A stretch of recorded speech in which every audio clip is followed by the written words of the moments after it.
शिवाय गौरीनादाय विद्महे सदाशिवाय धीमहि तन्नः शिवाय प्रचोदयात् तत्पुरुषाय विद्महे महादेवाय धीमहि तन्नो रुद्रः प्रचोदयात्। అందరికీ నమస్కారం. కార్తీక పురాణం 7వ రోజు. కార్తీక మాస కర్తవ్య వివిధ ధర్మాలు. వశిష్ఠుడు ఇట్లనెను: ఓ జనక మహారాజా, కార్తీక మాహాత్మ్యమును ఇంకా చెప్పెదను, సావధానముగా వినుము. కార్తీక మాసమందు ఎవడు పద్మముల చేత పద్మముల వంటి నేత్రముల గల హరిని పూజించునో వాని ఇంటిలో పద్మముల యందుండు లక్ష్మీదేవి నిత్యము నివాసము చేయును. కార్తీక మాసమందు భక్తితో తులసీ దళములతోనూ జాజి పువ్వులతోనూ హరిని పూజించువాడు తిరిగి భూమి యందు జన్మించడు. కార్తీక మాసమందు మారేడు దళములతో హరిని పూజించినవాడు తిరిగి భూమి యందు జన్మించడు.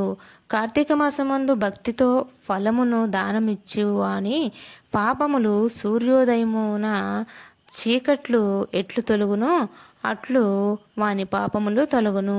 ఉసిరికాయతో ఉసిరిగ చెట్టు క్రింద హరిని పూజించు వాణ్ణి యముడు చూచుటకు కూడా సమర్థుడు కాడు. కార్తీక మాసమందు తులసీ దళములతో సాలగ్రామమును పూజించువాడు ధన్యుడగును. ఇందుకు సందేహము లేదు. కార్తీక మాసమందు బ్రాహ్మణులతో కూడా వనభోజనము ఆచరించు వాని యొక్క కోట్లాను కోట్ల పాపములు నశించును.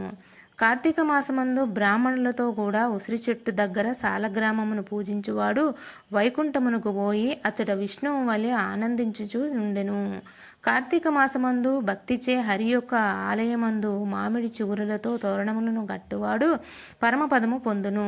కార్తీక మాసమందు హరికి అరటి స్తంభముతో గాని పుష్పముతో గాని మండపము నిర్మించి పూజించువాడు చిరకాలము వైకుంఠమందు ఉండును. కార్తీక మాసమందు ఒక్క మారైన హరియందు దండ ప్రణామం ఆచరించిన వారు పాప విముక్తులై అశ్వమేధ యాగ ఫలము పొందుదురు. ఈ కార్తీక మాసమందు హరి ముందు జపము హోమము దేవతార్చన చేయువారు తమ పితరులతో కూడా వైకుంఠమునకు పోవుదురు. కార్తీక మాసమందు స్నానము చేసి తడిబట్టతో ఉన్న వారికి చలితో వణుకుతున్న వారికి వస్త్రదానము చేయువాడు 10,000 అశ్వమేధ యాగములు చేసిన ఫలమును పొందుదురు. కార్తీక మాసమందు విష్ణువు యొక్క ఆలయ శిఖరమందు ధ్వజారోహణ చేయు వాని పాపములు గాలికి దుమ్ము ఎట్లు ఎగురునో అట్లు వాని పాపములు నశించును. ఈ కార్తీక మాసమందు బృందావనమందు ఆవు పేడతో అలికి 5 రంగులతో శంకు పద్మ స్వస్తికాది ముగ్గులను పెట్టిన శ్రీ హరికి ప్రియురాలగును. కార్తీక మాసమందు విష్ణు సన్నిధిలో నందదీపము అర్పించిన పుణ్యం యొక్క గొప్పతనము చెప్పుట బ్రహ్మకు కూడా శక్యము కాదు. పర్వతిథిలో పెట్టిన దీపమునకు నందదీపమని పేరు. ఆ నందదీపము నశించిన ఎడల వ్రతభ్రష్టుడగును. తిలలతోనూ ధ్యానముతోనూ అవిసె పువ్వులతోనూ కలిపిన నందదీపమును కార్తీక మాసమందు హరికి సమర్పించిన వలెను. నంద అనగా ఏకాదశి పౌర్ణిమ మున్నగు పర్వదినములలో చేయినది. కార్తీక మాసమందు శివునికి జిల్లేడు పువ్వులతో పూజించువారు చిరకాలము జీవించదగుదురు. దానికి మోక్షము కలుగును. కార్తీక మాసమందు విష్ణుమాలయ మండపమందు భక్తితో అలంకరించువారు హరిమందిరమునకు వెళ్ళుదురు. కార్తీక మాసమందు హరిని మల్లె పువ్వులతో పూజించు వాని పాపములు సూర్యోదయానంతరము చీకటి నశించునట్లు నశించును. కార్తీక మాసమందు తులసి గంధములతో సాలగ్రామమును పూజించువాడు పాప విముక్తుడై విష్ణులోకమునకు పొందుదురు.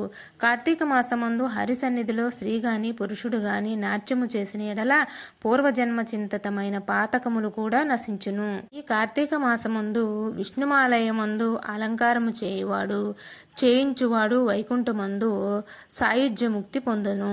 కార్తీక మాసమందు భక్తితో అన్నదానమాచరించిన వాని పాపములు పెనుగాలిచే గాలికి మబ్బులు ఎలా వీడునో ఆ విధముగా వీడును.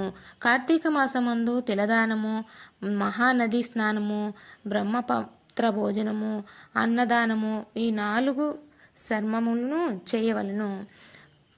బ్రహ్మపత్ర భోజనం అనగా మోదుగ ఆకుల విస్తరిలో భోజనము చేయుట. కార్తీక మాసమందు స్నానము దానము యథాశక్తిగా చేయని వారు 100 జన్మల